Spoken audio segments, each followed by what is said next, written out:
Okay, I think we're going to get started. We had 175 registered, so we thought they would be falling out of the entrance there, but welcome everybody.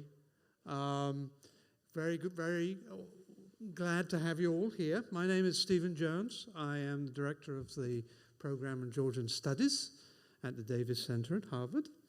And this was a real effort, getting all this together. It started at the beginning of summer and continued throughout for 3 or 4 months, and now has finally come here to the Swedenborg Chapel. I want to thank the chapel for providing the space. I want to thank the technicians who are going to run the program, and I want to thank Laura Sargent in particular, who has poured her heart into getting this all together, and it does take a lot of coordination, I can tell you. I'd also like to thank Rachel. Where's Rachel? Rachel Strutt, who represents the Somerville Arts Council, and she had some brilliant ideas when we were sort of thinking through this program. Alison Hart, who recently joined us as the coordinator at the Harvard program, and everyone who has been involved in some way or other. I must also thank the Georgian Ministry of Education and Science, who sponsor the Georgian program at Harvard, and of course they have also contributed to this program as well. The program we started, I'm not going to keep you long, don't worry, it's going to come very, very soon. The program has been going about 18 months, program in Georgian Studies, and we've been very busy. And we've got a couple of events. I just want to mention just a couple of events that are coming up next week, if you're interested. On Monday, we have the former ambassador, U.S. ambassador to Georgia, and Professor Neil McFarlane, who was sitting right at the back there, who on Monday are going to be talking about democracy, geopolitics, and the future of U.S.-Georgia relations.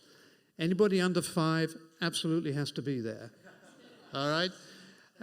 Anyway, it's part of our Georgian Studies seminar, and it is it's in SO50 in 1730 Cambridge Street, the Davis Center, and it starts at 4:30.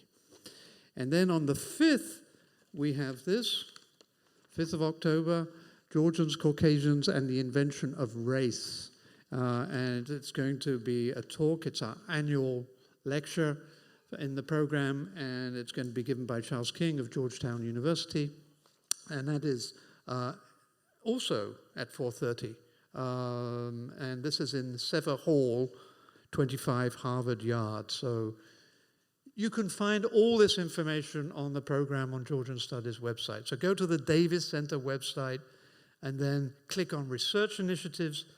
You'll see the program on Georgian Studies, and then it'll have all the events that we're putting on. Or you can go straight to the events page on the Davis Center site. So that's it from me. Essentially, I just want to mention the artists that we have tonight. Just a fabulous quartet. We had a great time selecting them, and we selected the best. There's no doubt in my mind.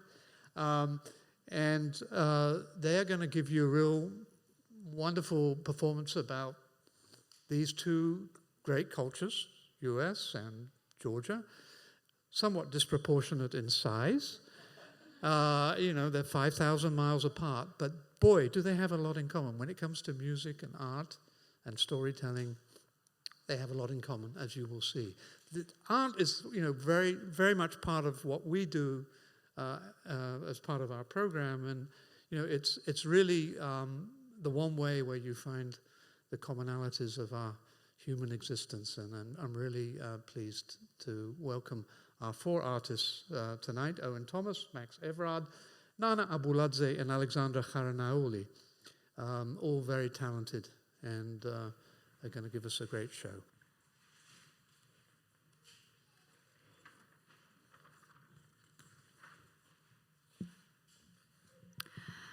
Good evening, and thanks for coming. The lemonade. Why do you call it lemonade, dude? There are no lemons in it, Owen notices. And he's right. The homemade lemonades which Georgian cafes and restaurants serve almost never contain lemon. They are made from mint, berries, passion fruit, even for cream or chocolate. Yet, we still call it limonati, the lemonade. It's not lemonade, bro, it's soda, Owen says. If I told them to bring soda, they would bring baking soda, you know, Aleksandre explains. And he's right too. There's no such word soda in Georgian language, which would refer to anything other than the baking soda. In the US, you would normally call it soda, Owen says. It depends, bro, Max replies. It depends on the area. Sometimes you call it Coke. Like, which Coke would you like? Sprite. It's chilly summer evening. The restaurant is full. We sit outside. Max stands up to smoke and sees a tree. Oh, I have a tree like this in my garden. We call it the bean tree because it has these things which are like beans. He holds one of the tree's long bean-like fruits. How do you say tree in Georgian? He, Aleksandre or his wife or I reply. How? He? Yeah, he. Okay, he. And how do you say small? Patara. Patara? Yeah, patara he. Max says, showing the estimated height of the tree with his hand. What does patara mean, small? Owen asks me. It seems that he hasn't heard the last part of the conversation. Yeah, I note. The bean tree which doesn't bear beans and the lemonade which doesn't have lemons in it. The naming paradox. Thank you. So we hope that, for the next 40 minutes, our intention is to sort of let you all in on some of the stories that we shared with each other and also the conversations that we've had and that we've had over the past several months. And so Nana, we're gonna do something where we read pieces and then sort of ask each other some questions and hopefully generate some unique conversation here right in front of you all. But I was curious, as a writer, so we spent this week together and we pulled moments from that week and wrote about them and collected stories from each other. And I was curious about how you, as a writer, how do you train your ear, or what do you reflect on? How do you decide which moments are worth reflecting on and worth capturing? I think what every writer starts from is observation. You observe the environment, and the skill to observe is the most important thing that a writer should have. And for me, the Georgian language itself is a source of my writing, the source from where my writing comes and originates, and I always feel this. But there are some limitations to Georgian language because it's a minority language, which is a reason why I wrote this piece and other small pieces like this in English, because I had to present them in front of the English-speaking audience, and it's very hard to find a translator from a minority language. So these are two things to think about. Yeah. So Georgian is this unique language, and I think one thing that we talked about often in this writing project and where the limitations of translation and the difficulties with translation and there's an incredible and famous work of Georgian poetry. What would you call The Night in the Panther Skin? How would you describe that? A long poem. A long poem. So there's this long, fundamentally really important poem to Georgian history and Georgian literature, and there's the way that could you describe sort of the rhythm of it? I think you mentioned to me a little bit, but it's so hard to translate in maintaining the sort of rhythm and the cadence of it. Yes, the thing is that the verse is very much, it originates from the language because you have the system of stresses there. Yeah. And the system of stresses in English is very different from the system of stresses in Georgian, so you cannot have the same types of versification in two different languages. That's impossible. And it's one of those things that you don't necessarily think, you learn so much more about your own tendencies in your own native language when you start to compare it to another language, right? Mm-hmm. What are some of the unique features of the Georgian language what are some of the features of the Georgian language that you think help to create like a uniquely Georgian perspective or way of viewing the world? Are there any things that sort of stand out for you? Georgian verb, first of all, because Georgian verb is the basis for Georgian language. You have one verb that expresses the person who is acting, the number of persons acting, whether the action has completed or not, and the direction of the action too. It's like in English, you have two different verbs, come and go, right?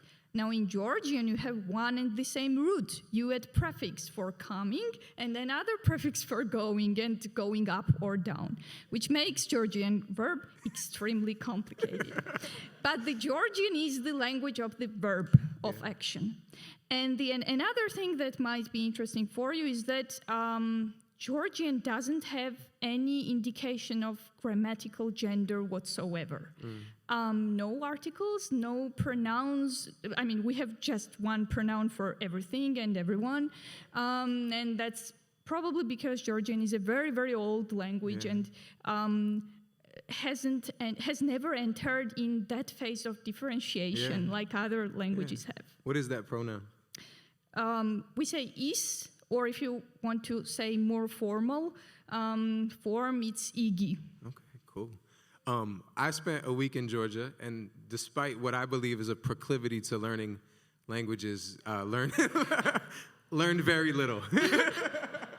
But we learned one thing, right? And we'd like to teach it to you all. We'd like to just teach you a greeting to say hello. And you say gamarjoba.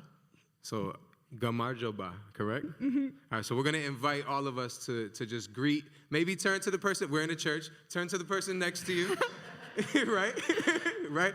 And we're going to ask you to say hello. So the word one more time, Nana, for the people in the back. Gamarjoba. Gamarjoba. So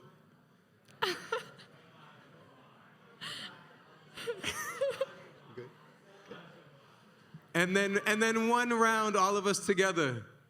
Gamarjoba. Thank you. So, I am not the first well-known, notable American to travel to Georgia. Despite what you may think, no. So Nana and I's story collecting was quite different.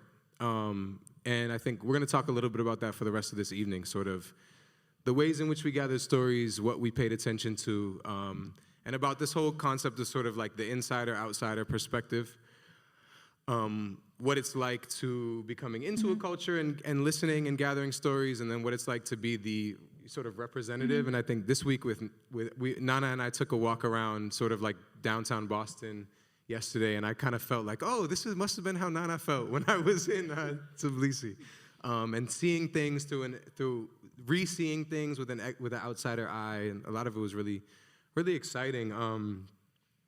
But there's a famous person named Ray Charles. I don't know if y'all have heard of him, but Ray Charles went to Tbilisi in 1996, and so we were told that story when we were there, and I wrote my version of it. So it's when Ray Charles came to Tbilisi, 1996. Ray couldn't see the bottles of Coca-Cola arranged conspicuously on the table, but the news cameras broadcasting on every Georgian TV set could. It was 5 years after the fall of the Soviet Union. Across from Ray, the line of Georgian politicians asked the man from the other Georgia about music. It's the one thing that seems to hold people together, he said, and they nodded their heads, chin to designer tie. They laughed about Georgia, and back in the other capital, Atlanta, at the headquarters of the world's largest purveyor of diabetic syrup, businessmen nodded and laughed too. The bottles sat on the table unopened. The men themselves drank from glasses of water, but the red banner was firmly planted in the soil of another country. At his concert that evening, Ray played Georgia on My Mind, and the suits in the front row clapped each other on the back. The next day, they took buses out to Mishketa, right? Yeah, I'm sorry. No visit to Tbilisi would be complete without a trip to the heart of Georgian Christendom. They drove Ray up to the top of a mountain, to one of the oldest monasteries, where pagans had worshipped before and where the church was making its comeback. Down below, the Miktavari and Aragavi rivers flowed into one another, and the city that was once the capital of Katli, the kingdom of the Georgians, glowed orange under the sun. Ray, the president tapped him on the shoulder with his left hand and gestured out over the valley with his right. How do you like the view? For the young people, Ray Charles is blind. Right, so. Yeah. The year was mentioned in Owen's piece. It's 1996, and that's very important because the 90s is the time when the Soviet Union has crumbled and Georgia has become independent, but it's having an economic, political, and many other kind of crises in the country.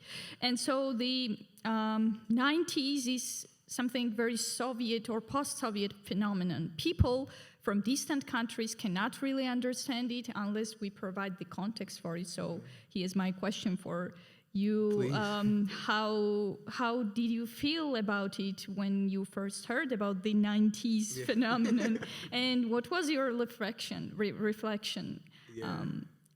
The first sort of story I wrote in Georgia, in Tbilisi, was about the 90s, and it was actually a story that was told by one of the quartet, our Georgian musician, Alilo. And I'm going to read it, and then I'm going to answer your question. Yes. It's called Apples. Chaos, Alilo says. In the 90s, it was chaos. When the Soviet Union fell, nothing in Georgia was guaranteed. There was no money, no fuel, no food.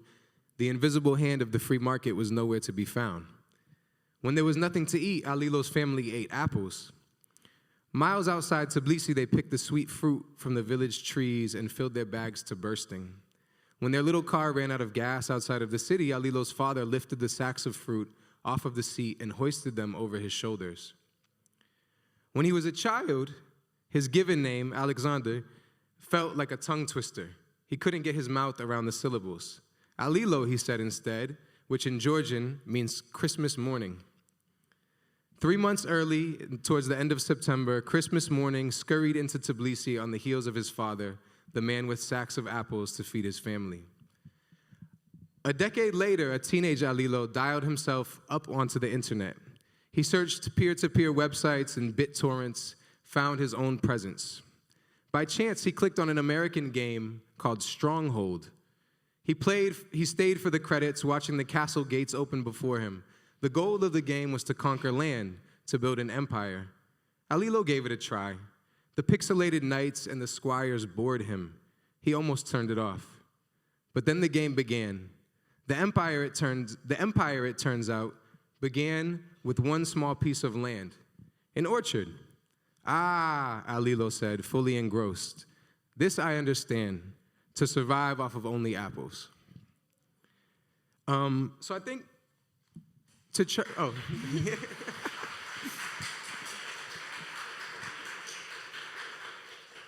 So I think the approach to going to Georgia and to understanding a history that I think we know very little about from the United States, from this perspective, was really to just listen to stories and hear stories. And stories of the 1990s were very present with people that we spoke to. I was in one of the fiction pieces I was writing that every Georgian story seems to start with either the 1930s or the 20s and 30s or the 90s.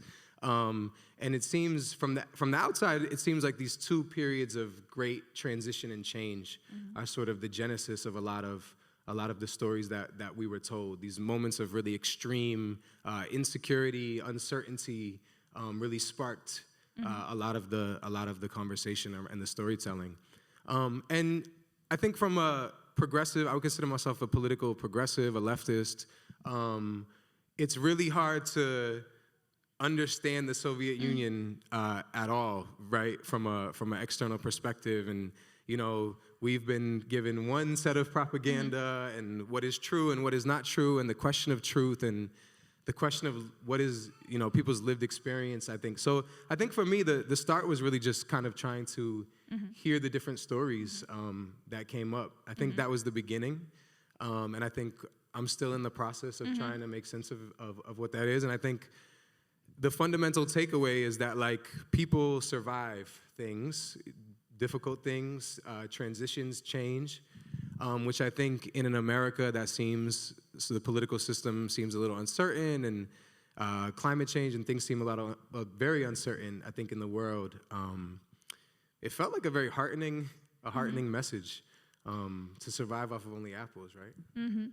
And the follow-up question. So the 90s has become a kind of literary convention. If you are a writer and a Georgian writer, you have to take it into consideration, even if your piece is not strictly political.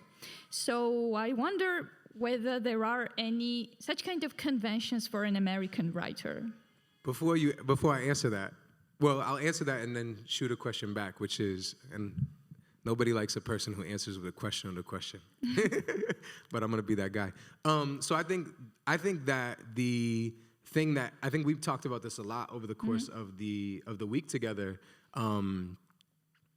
Georgia externally is a very white country, and coming from a very diverse, multi-ethnic city, Somerville. I grew up in Cambridge, right, et cetera, et cetera. I think the issue that all writers must deal with in the United States are issues of race. I also think capitalism and inequality in general, but I think issues of race are at the forefront of that. And I think of that I think that's a good thing. Ultimately, I think it's an important thing. I teach school, and I was once at a event with a bunch of other teachers who were teaching English, and they were like, "Oh, it's so hard to find really good books about," I forget what the woman said, but she said something about, like, books about friendship, and like, "Oh, there's never, the books I love never talk about race." And I was like, well, every book in America is about race. Every book written that takes place in the United States is about race, whether or not there are black and brown characters or however it features in the story, it's there. And so I think race would be the answer. Yeah. And I think that's a really good thing. I wonder how you feel about the 90s in Georgia. Do you feel like the thing that people must deal with, do you feel like that's a good thing? How does your work deal with it? I feel that it's overtalked in Georgian literature, and I would wish for more thematic diversity for contemporary Georgian literature right now. It's very different. But speaking of conventions, I have another piece that I'm going to read to you. Please do. I'm not married. We sit at the table, plenty of food, all Georgian dishes. Tsmatsi is on my lap, purring. Tsmatsi is a ginger, fluffy cat. It seems they feed her well here. It's late evening and the green leaves start to wear the bluish night garments. We chat, we laugh. The garden chats and laughs with us.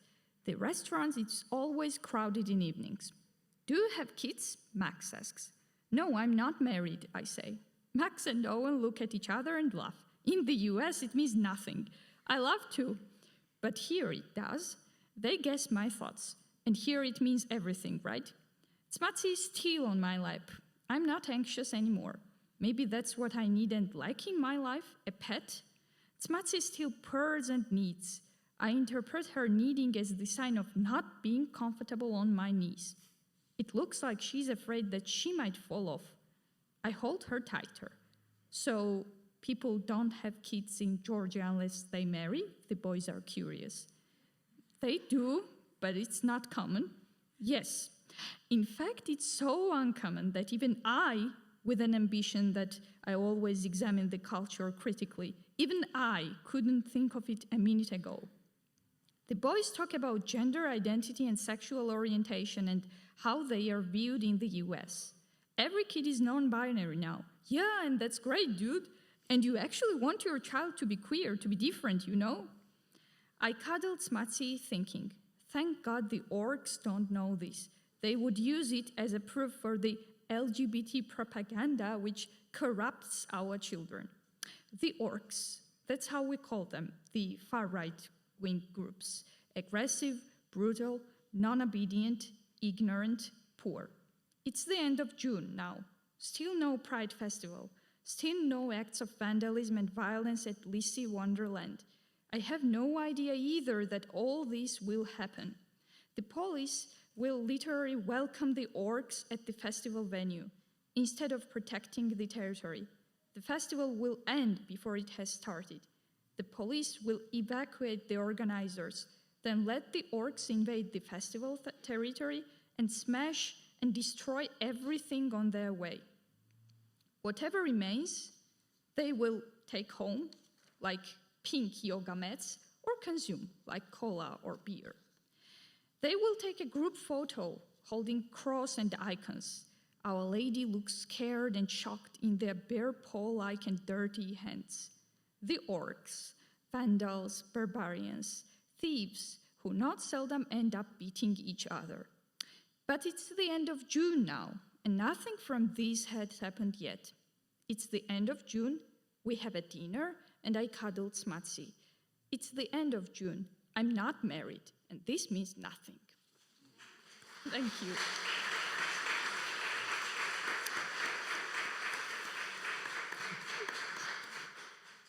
Thank you, Nana. I love the line that the garden chats and laughs with us. When I hear the piece, there's a little parenthetical. Well, I got a chance to read the pieces, so you should try to do that.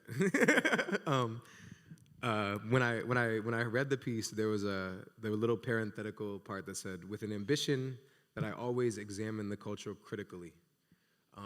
And I don't know. I was curious about if you could speak to that ambition of yours, and what it means to you in the Georgia that you live in to attempt to always examine the culture critically.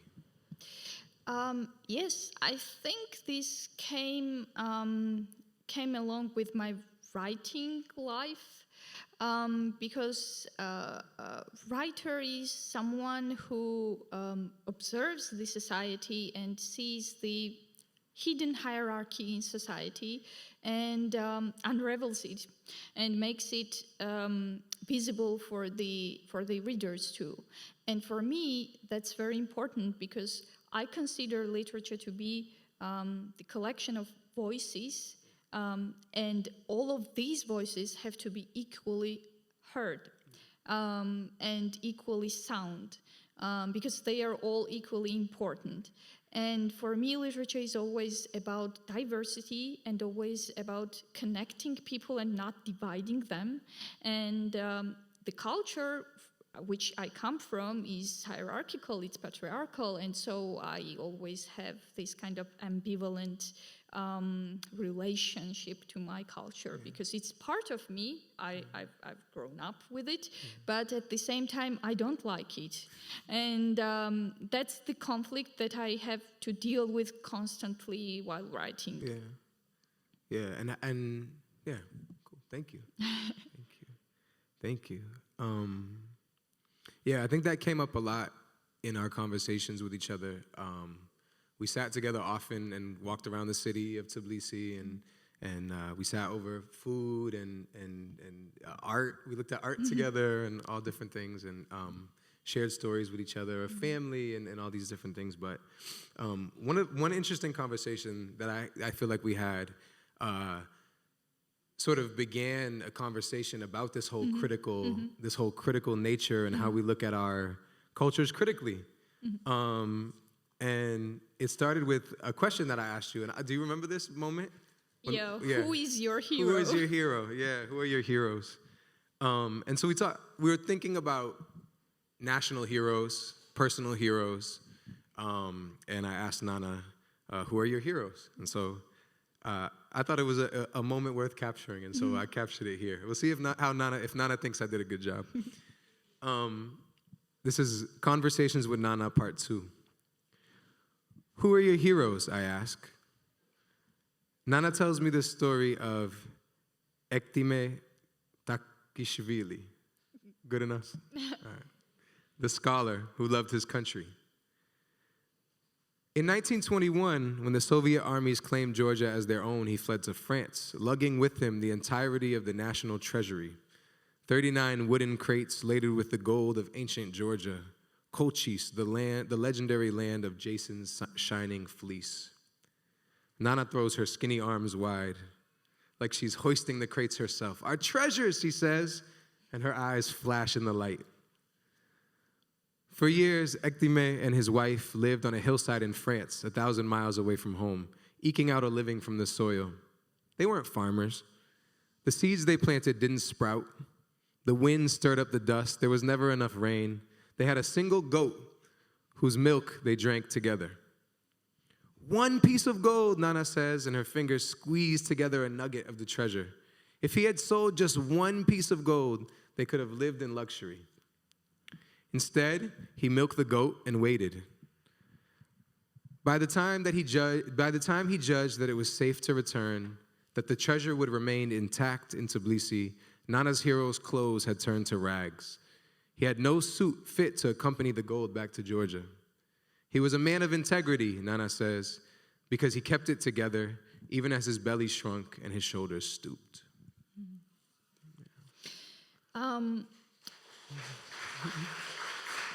Close? Yes. So speaking about heroes, I wonder whether there is a space for heroes in today's world. Like, what is hero like in today's world? Yeah. What does the word hero mean today for you? I think it's interesting. I mean, for years, I would say that I had no, I forget. People would ask me my favorite writer. 5 minutes? 10 minutes? Okay, cool. Thank you. We got Max keeping time for us. Thank you, Max. For years, people would ask me, who are your writing heroes? Like, who are the writers that you love? And for years, I couldn't answer it. I felt like a hero has to be somebody who you can fully adopt, the entirety of who they are and, agree with the entirety of who they are. And I think that's impossible. To agree with the entirety of a person, all of their actions, everything about how they move in the world. And so it took me a long time. I finally fell upon a writing hero who informed a lot of this work, who's this incredible Uruguayan writer named Eduardo Galeano, who I encourage everyone, if you haven't read his work, to read his work. He's incredible, and I hope that some of these carry the same spirit of what he calls hunting for stories, and finding the stories that aren't always heard and helping them be heard. But yeah, I think the question of heroes is difficult, especially we're in a moment, definitely in American culture, of cancel culture, and people get problematized, and we have to decide sort of where the line is in the sand. I think especially for young people, I have an 18-year-old son who worries about making mistakes because he's worried about being canceled and people not liking him and being sort of maligned. And I don't know, I think what is the thing about Takishvili that we can hold up as heroic? And I think it's interesting you started this talking about the Georgian language as a language of action, because I think we have to, I would argue that we should judge for heroic action instead of heroic people, and moments of heroism as opposed to sort of the embodiment of heroism in an individual's body. You've mentioned Eduardo Galeano, who's a writer. Yes. So what do you think is the role of literature in creating heroes and creating role models, I would say? Yeah, that's what literature is good for, right? Making heroes, right? All the old classics make heroes out of, mortal people. I don't know. I hate to be, but I don't know if I have an answer.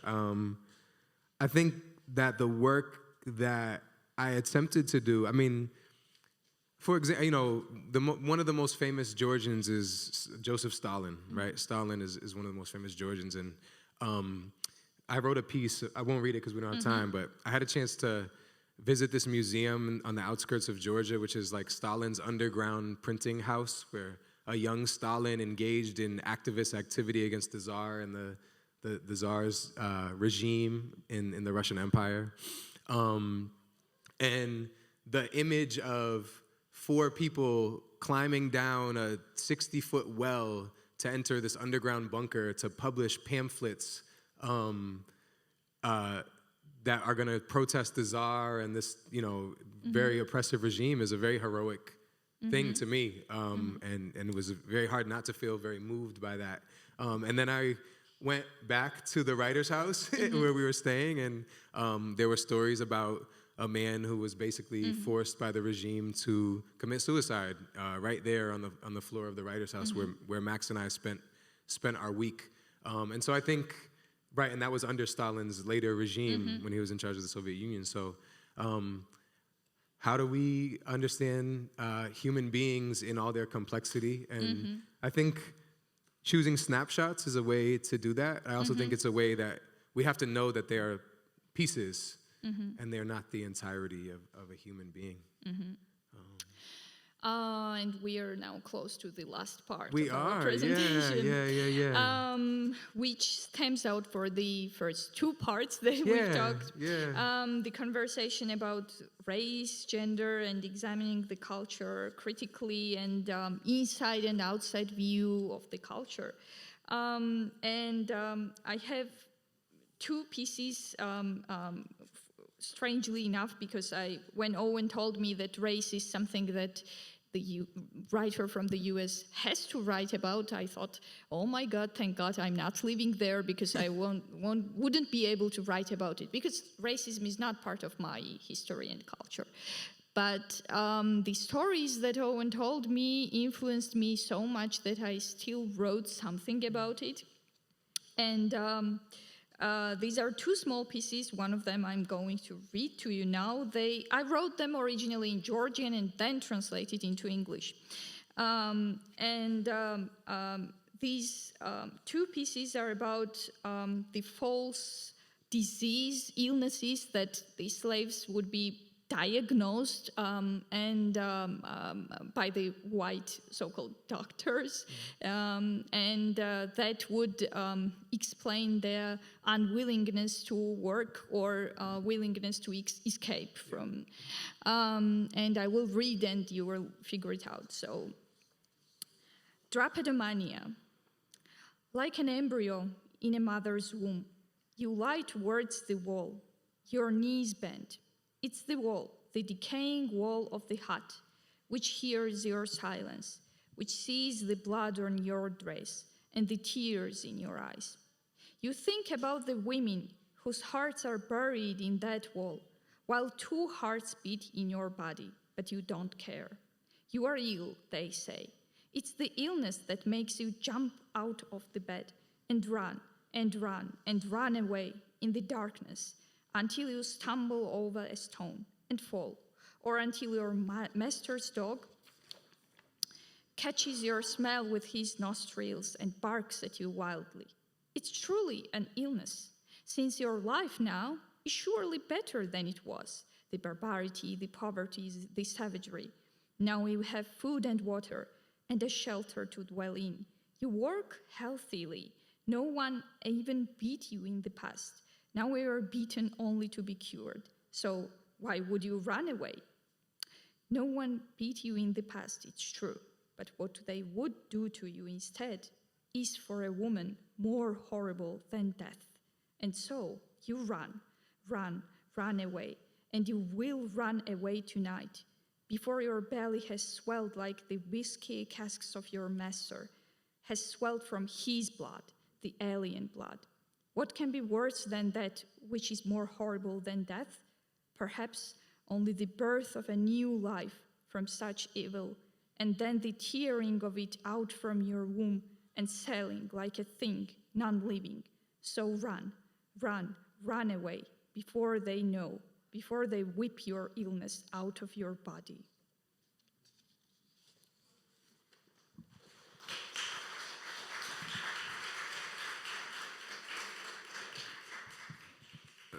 Nana, I'm going to ask you a question. And maybe I could read... But I was going to ask before if you could read it. So Nana's going to read a little piece of the same piece in Georgian, so you just heard it translated into English, but we really wanted to make sure that folks had a chance to hear the Georgian language tonight, so please.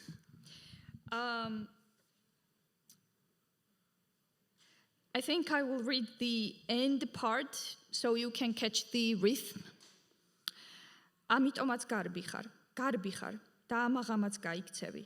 ვიდრე შენი მუცელი, შენი ბატონის სავისკე კასრებივით გავსებულა, რადგან რაღა უნდა იყოს უარესი იმაზე, რაც თავად სიკვდილზე უფრო საშინელია, ალბათ მხოლოდ სიცოცხლის ასეთი ბოროტებისაგან შობა, მერე მისი ამოგლეჯა შენი წიაღიდან და გაყიდვა, როგორც უსულოსი, როგორც ნივთის. ამიტომ გაიქეცი, სანამ კვლავ მათრახით გაურეკავთ შენგან ექსენი. Thank you.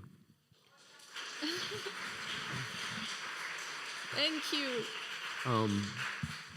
And we're going to close with a question that we're not going to answer tonight, and we're going to encourage folks to come to part 2 tomorrow night. So we're viewing this as a part 1 and part 2, not as a contained event. And so we're hoping to see folks tomorrow night at Somerville High School at 7 o'clock to catch part 2. If you're able to, don't feel bad if you can't, but you'll miss out a little bit.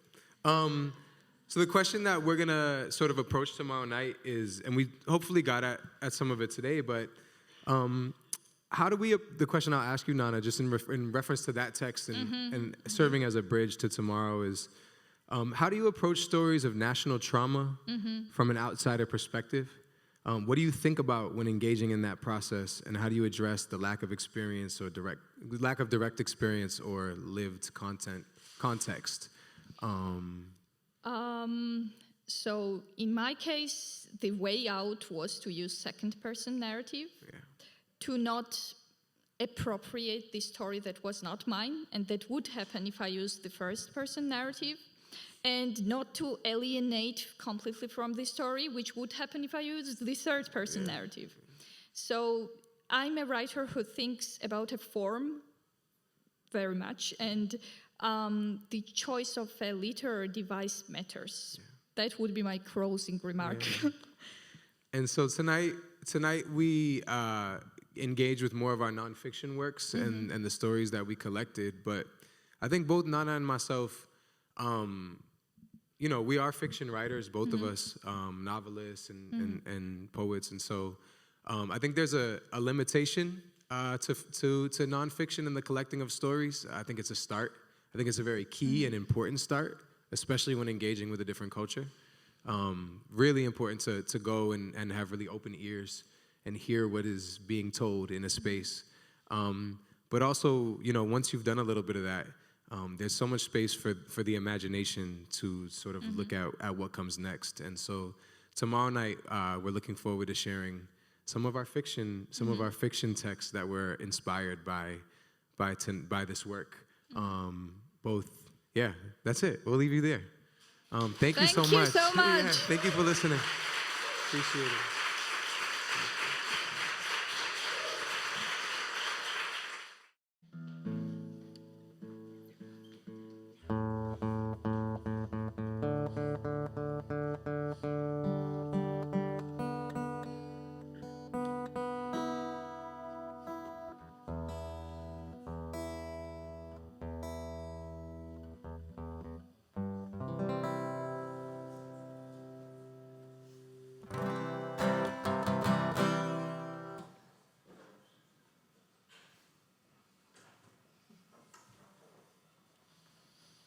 Good evening, everybody.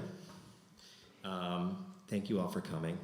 My name is Max Evard, and I'm the proud teacher of Somerville High School choral students, and we're really excited to present our music to you tonight. And this is the great... The great. He is great. Yeah. Hello. I'm Aleksandre. They call me also Alilo. I'm a musician from Georgia. And yeah, very, very excited to be here. Thank you for coming. Okay, guys, so first song has audience participation, okay?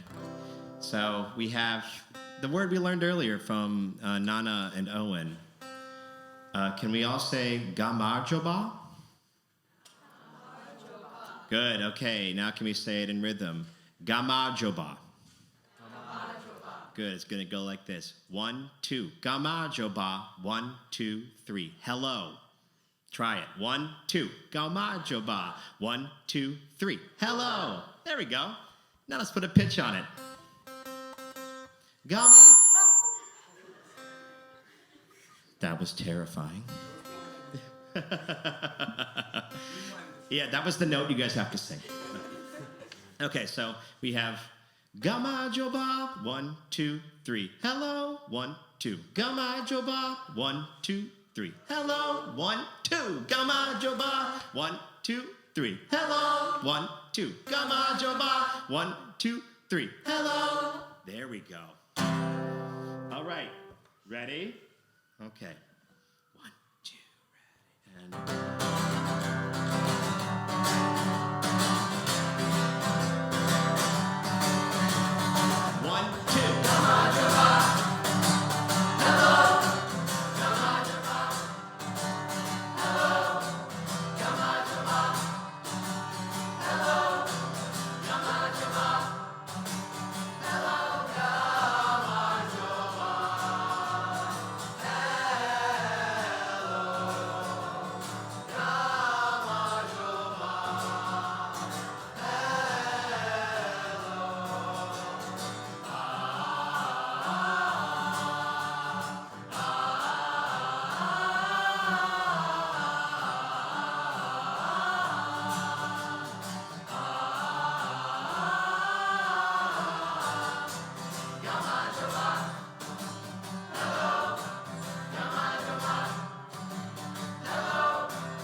Gamarjoba.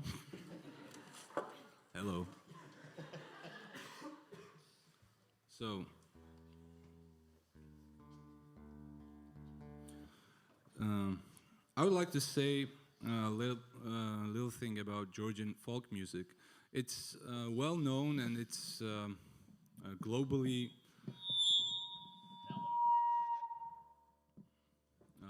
appreciated very much. But Georgian polyphony is like a really great thing.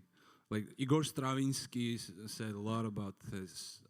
Alan Lomax also, and a lot of music. Who knows music? Everybody appreciates Georgian polyphonic music. But we had one problem during the Soviet Union, that the songs which were not polyphonic, like which were sung by one guy from a village on Chonguri. Chonguri is Georgian folk instrument. We don't have it's here now, but we have another. I'll show you in a little bit. And we somehow didn't collect all those songs which were sung by one person, because this polyphony was so beautiful that this other stuff was not appreciated that much. So what I'm trying to do, I'm trying to find those songs And also I'm trying to find those songs into the folk poetry, Georgian folk poetry, because some poems are really like their lyrics when you read it. So yeah, there's one example of what I've been saying, and it's called Duda. Duda is from Swaneti, and you have the translations. I think you could get the idea.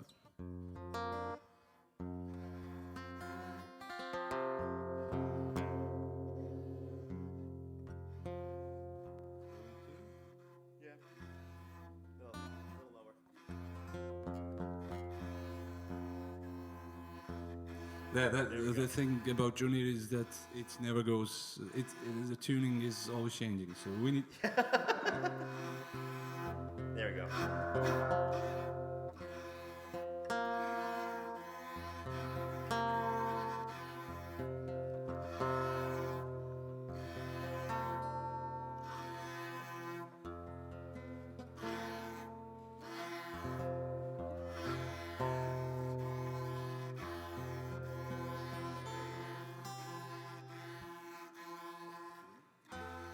Yeah.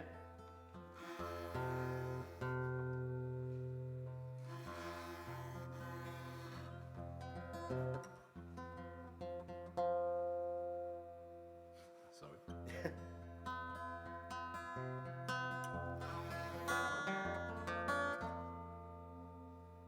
It's the Chuneri's fault.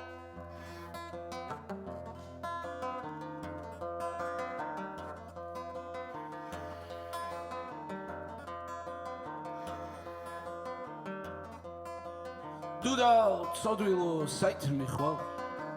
Satan Michwal da Treshi. Duda Treshi Raginda. Raminda da Ipnis Nelly da Duda Tsodwilo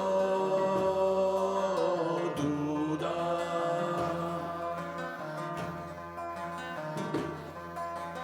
Duda Ipnis Nelly Raginda.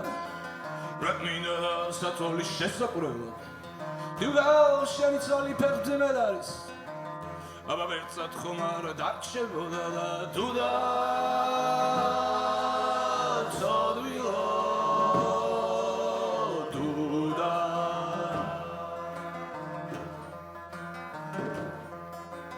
Duda Shansolskovoela. Aber Ushvilo Dramdoda. Duda Shansolsbijitsagola. Aber das Utzmod Ramdoda Duda.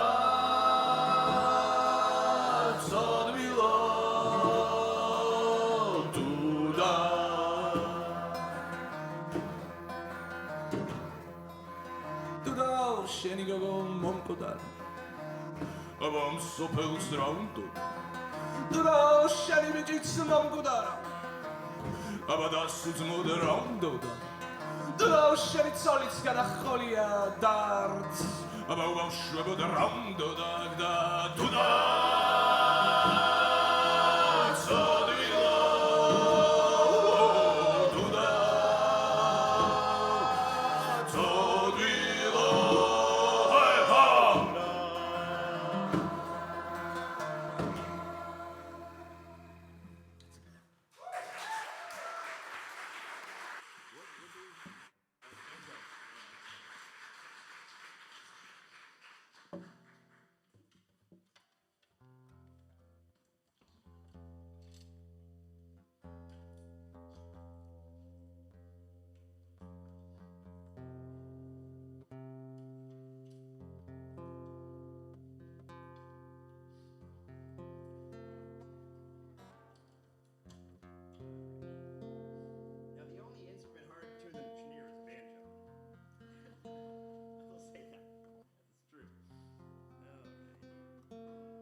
All right. So, being from America and going to Georgia, I figured we had to use some kind of, oh, thank you. Some kind of, iconically American instrument, which in this case happens to be the 5-string banjo. And I'll tell you, the mix of Georgian music and banjo is a kind of a match made in heaven. So this is a swan prayer set to what I would consider some kind of old-time Appalachian tune. So it's a mixing of two kinds of mountains. What? A. Yep.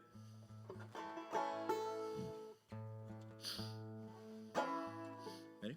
Yeah. 1, 2, 1, 2, here we go.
Thank you.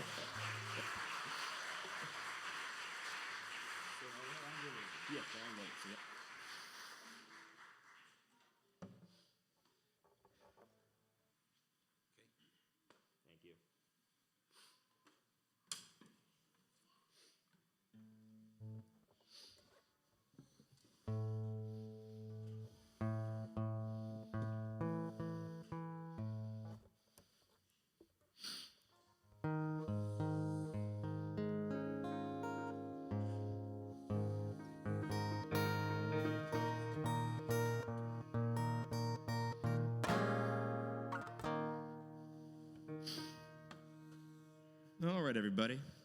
This next song is called Angelosny. And Ali Lo and I were in Georgia, obviously. And we went to the Georgian Conservatory of Music in Tbilisi, which is, from anyone having gone to music school, its music schools are the same everywhere. You walk by and there's a soprano singing a high C. There's a trumpet, there's a tuba doing Flight of the Valkyries. It's always the same thing everywhere. However, this one was a little bit different because on the top of it, there's a Georgian Folklore Center for music. Having been studying Georgian music for 15 years, this was kind of like a Shangri-La, some kind of magical place that only exists in your dreams. So I went up there, and there's these 4 wonderful people that are just actively preserving this millennia of music that has been passed down orally for generations and has only recently started to be written down. Ali Lo and I went through a lot of recordings together, and the Folklore Center, they gave us a 3-CD set of Soviet-era mountain music recordings, of which there is no English translation, and I speak very limited Georgian. I can say Gvino and Ludi. There are not even Georgian transcripts for them. What? There's not even transcripts, right? Yeah. So we had to do this. Alilo and I did this ourselves. We had to listen to the recording, and the ones that we could figure out, we tried to transcribe as best as possible. And Alilo did an amazing job because these have never been written down, period. So a lot of this music that we're doing is based off of these pieces of music that not only have rarely been heard, but have never been written down. And so it's an act of preservation on our part. This music that you're about to hear is the very first song off of that CD, and it's a prayer from the mountains. I only know a few words in Georgian, as I said, and one of the words I do know is angelozni. Now, that word means, you guessed it, angel. So this song is called Angelozni, and it's going to be joined by the wonderful students of Somerville High School.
Oh, good, yeah.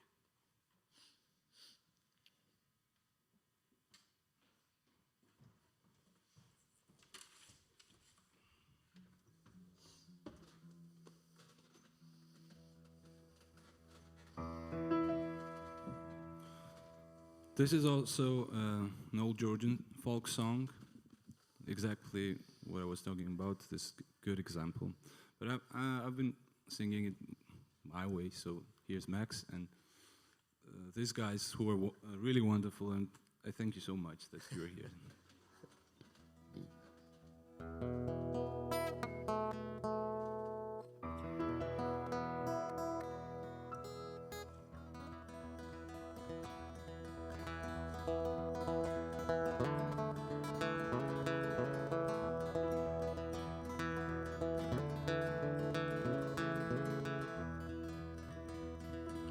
დილით ამომავალომზე ყველას დახედეო ბაქულაი ბიჭო ილიკო დიდხანს მიცოცხლეო სანიშნოდ მამზადებულ ხარ გულში ვინგიდეო და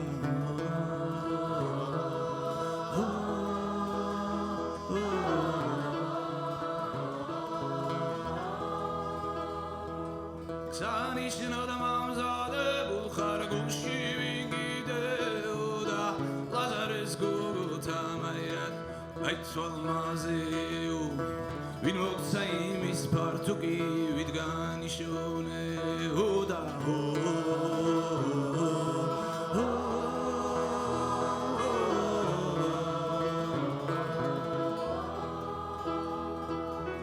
ვინ მოგცა იმის ფართუკი და მინდვრად ვიშოვნეო და ხელით წავიღე იორზე ამომზირემზეო ზედრომ ჯიბე აკერია შიქცერილიძეო და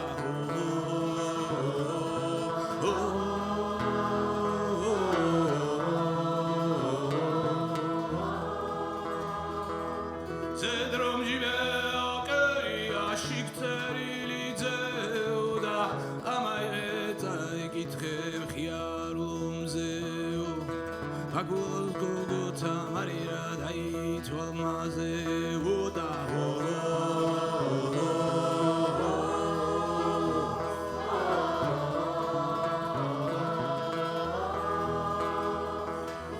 დილით ამომავალომზე ყველას დახედეო და ბაქულაი ბიჭო ილიკო დიდხანს მიცოცხლეო სანიშნოდ მამზადებულ ხარ გულში ვინგიდეო და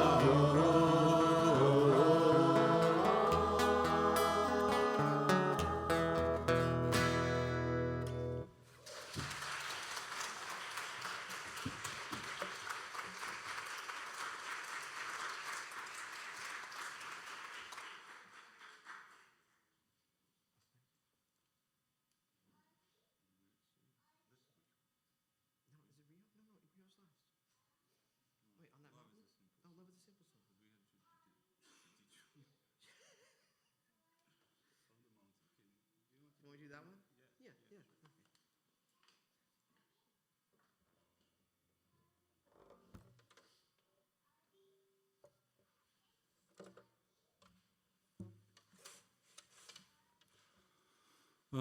The previous song was named Morning Sun, Rising Sun, and in case you want to read the lyrics. This one is On the Mountain. It's a Georgian folk poem, which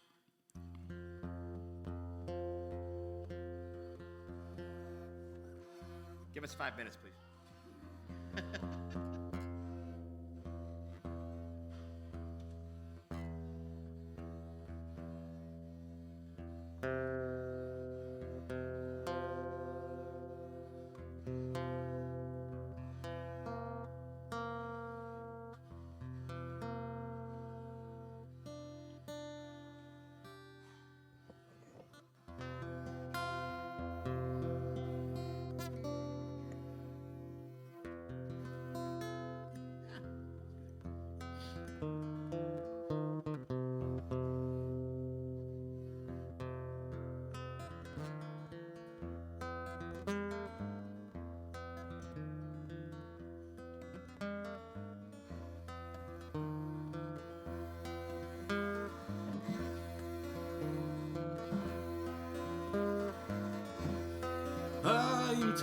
Zeda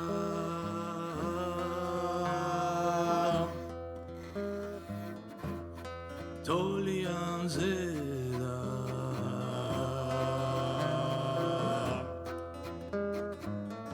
Ya dautese vardi mosula iremisa jogi shikše seula ne daut sezonat hargai kelat čemi sicocle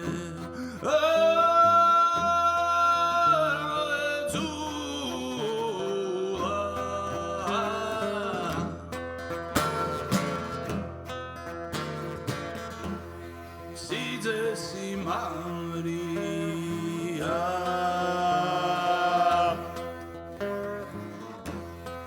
Krasna Diroda.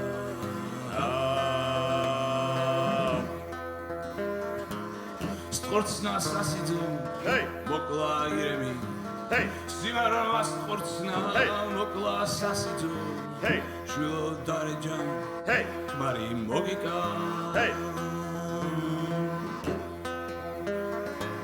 Shanama Chemo, Daraba Iselo, Isemo Kudiro,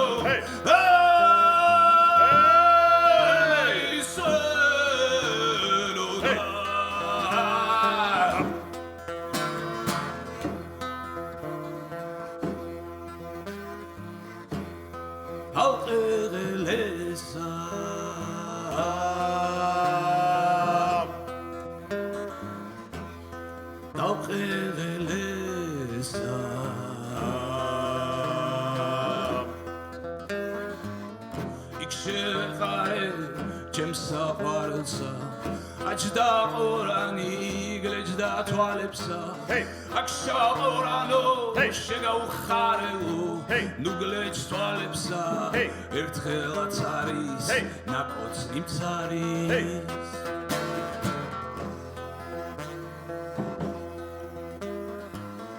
Ajda orani glejda mukhlepsa aksha orano shega ukharelu Nuglech ukhlepsa ertkhel atsaris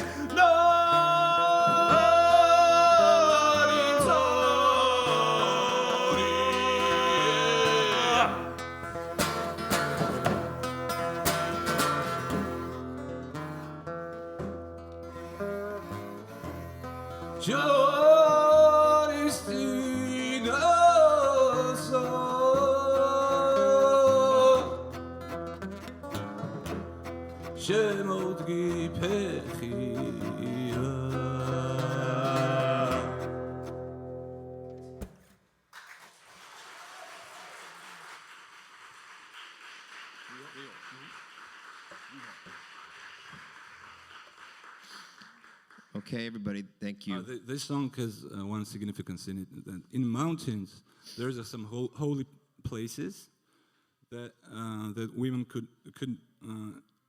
not go into this holy place. So in the end, there's this. This is a woman's song, woman's poem, and in the end, it's all about this protest. You know, she goes into this holy place to tell the story. You know.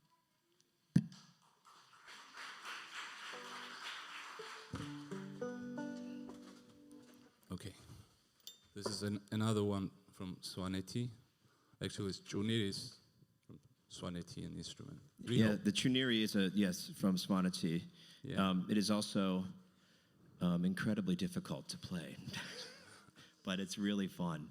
And I traded a banjo for a chuniri. I brought a banjo to Georgia. He brought me a chuniri. So he has the only banjo in Georgia, and I have the only chuniri in Boston. You definitely have the only. Okay, you have the nicest banjo. But there are some banjos in Georgia. It's okay. All right. Fine. Yeah. Fine. Okay. I Not think it's in a the fair mountains, but.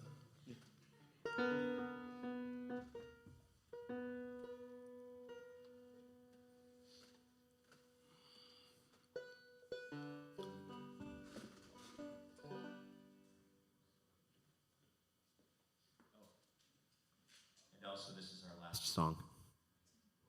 Thank you.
Yeah, I don't know.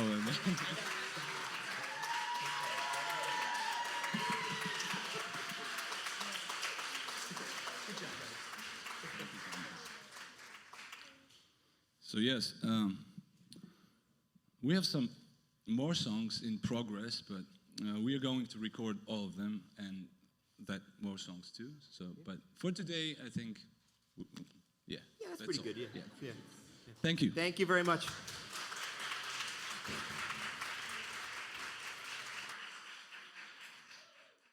Hello, hello. My name is Rachel Strutt. I'm with the Somerville Arts Council. So let's have another round of applause because that was an amazing performance.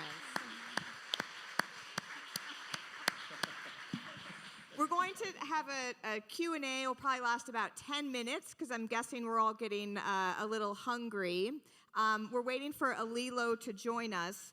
But I would like to start, we'll ask a few questions, myself and Stephen, and then we would like to open it up to you. But I will start with the first question, and I'd like the question to go to you, Nana. You said that you are very inspired by the Georgian language, and the language itself provides the stimulus and the content of your work. You also translated your work into English, and so first of all, we thank you because that's an extra step for you. Round of applause. Thank you. It's really. Yeah, and Max is chiming in. That's not easy. Can you tell us what the translation process was like, and how did you keep the essence of your work, and did you learn anything through translating the work? Thanks for the question. I think it's very different when an author translates their own work from when a translator does. Because in my case, translation was the part of writing process, really. I wrote the piece, and before I edited it, before it was still fresh, and before I had the images still in my mind, I translated it. I translated the images, then not words, and I thought that was something that would work in English. At least I tried very hard to make it work.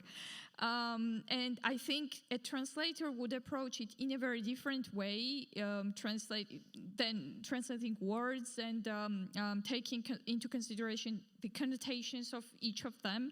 I didn't do that. I translated images more, yeah. That's so interesting. Thank you.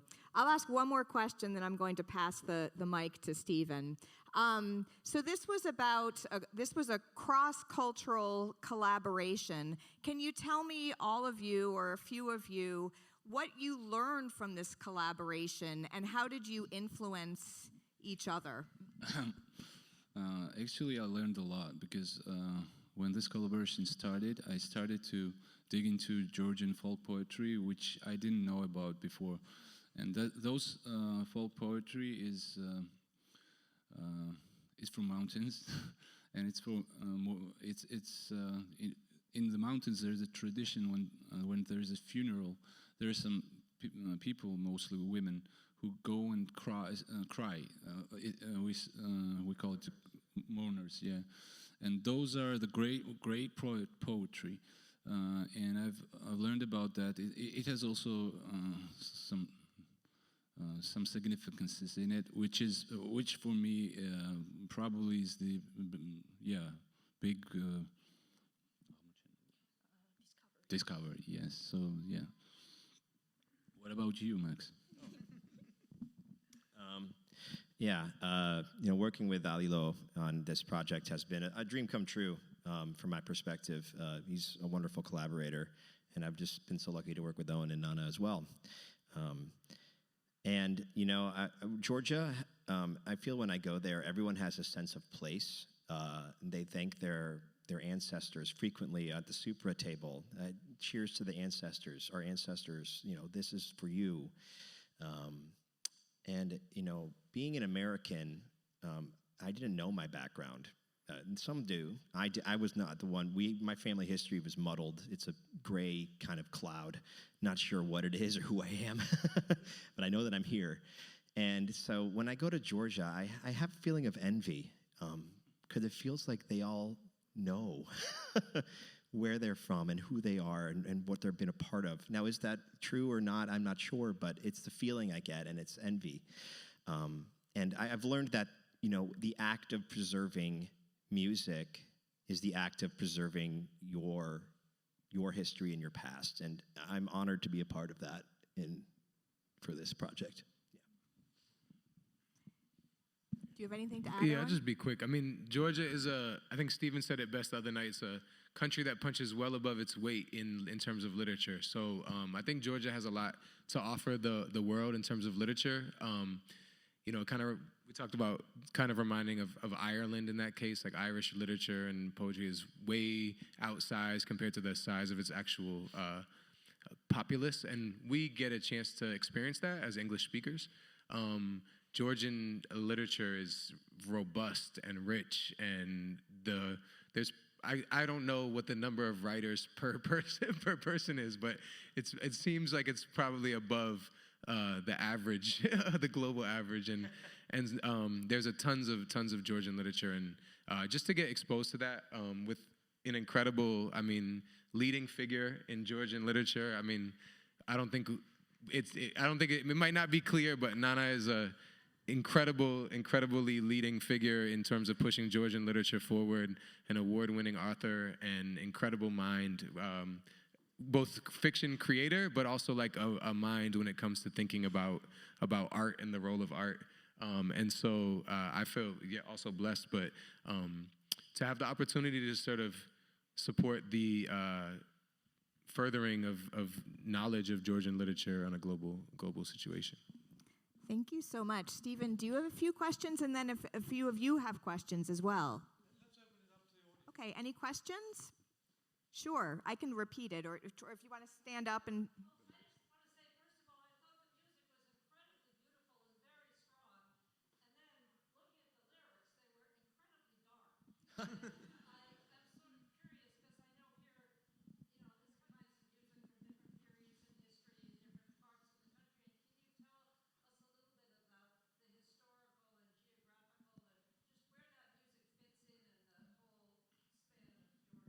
Yes, thank you for the question.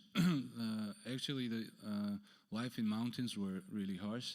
So they would think probably about the most significant moments in their lives. They would write songs about that. Duda, a guy who starts life, who is getting married, who has children, and suddenly there are some avalanches, some, floods that have been happening in the mountains. So his life is destroyed. Another one, it's even darker. The bridegroom is killed by father, and then this woman searches for his bridegroom and sees that crows are eating bridegroom. So, probably there are some songs that are they're more of fun. But I don't know why I choose the dark ones, to be honest. It's just, I just feel that the significance why they were written is very important, and it's not heard even in Georgia right now. So I'm trying to just make them alive, the significance, because they're so real. Thank you. Any other questions? Would anybody from the Somerville choir want to share a few words about the experience of working with these two guys up here? Do you want to come up, or do you want to? Yeah, Mike, come on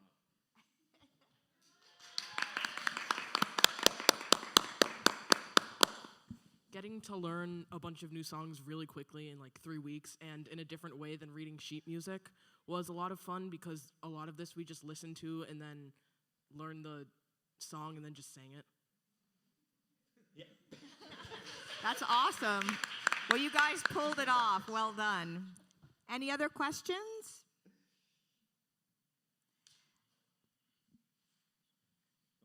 Please.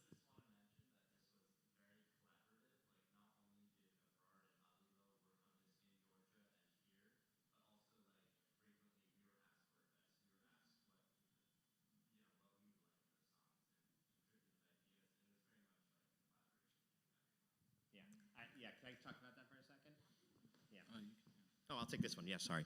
Yeah, I'm just incredibly proud of my students that their insights made this. The envy I feel for them of having this experience in high school is out of control. But they really made this project. I leaned on them for, hey, does that sound good? What would you put here? How would you sing this? What do we do with this? And regardless of the question, someone always had an answer, and it always worked. So they know what they're talking about, even if you think they don't. They know, and the young people we're in good hands. And I am very proud of them.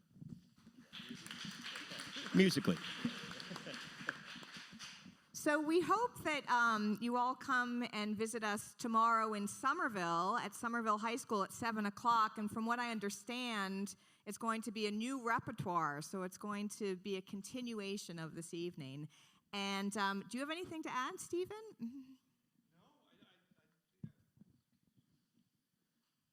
Actually, one question is, have you got any future plans that will come out of this, do you think, in terms of where it will go from here? I mean, I'm sure you've really, you've learned a lot about each other and a lot about the different cultures that you represent. There's still so much digging to do. Have you thought about that at all? I'll start, but I'll just say quickly, absolutely, we have to finish the album now. Yes, I will add that we are going to record all of this stuff, and probably with your student too. If we if we have that possibility, we would certainly love to do that. But going to work for it, Well, we'd like to publish our works if we get funding. Of course, it's a bit complicated, but at least we will have some amount of chapbooks, and we'll have them all together. I'm thinking of publishing my Georgian part in Georgia as well. So yeah, there is some continuation, definitely. We were excited to get to tonight. That was the first thing on the roadmap. But I think I agree with Nana. I think that, as far as a storyteller, a story collector is concerned, it's literally the tip of the iceberg when it comes to the stories in Georgia. Alilo sent me a story last night that he had just been thinking about when he saw a walnut tree. So, there's so many stories. It's a country rich with stories, and we didn't even get outside of Tbilisi. There was so much to examine, and so, however that could happen, I look forward to seeing how we collect more Georgian stories and let them be heard. Yeah. Yeah. Okay, Gamajuba. Now we say Nachwamdis, although Nachwamdis means bye-bye in Georgian. But we now I can say it, can't I? We are going now to eat. And we're going to eat at the Fisher Commons Gallery, right, in Knaffel Building, 1735 Cambridge Street. Okay? And again, thank you, everybody, for coming. Thank you for Somerville High's choir. And thank you to all the people who've been behind this and organized this. It's really been a trip. So thank you again.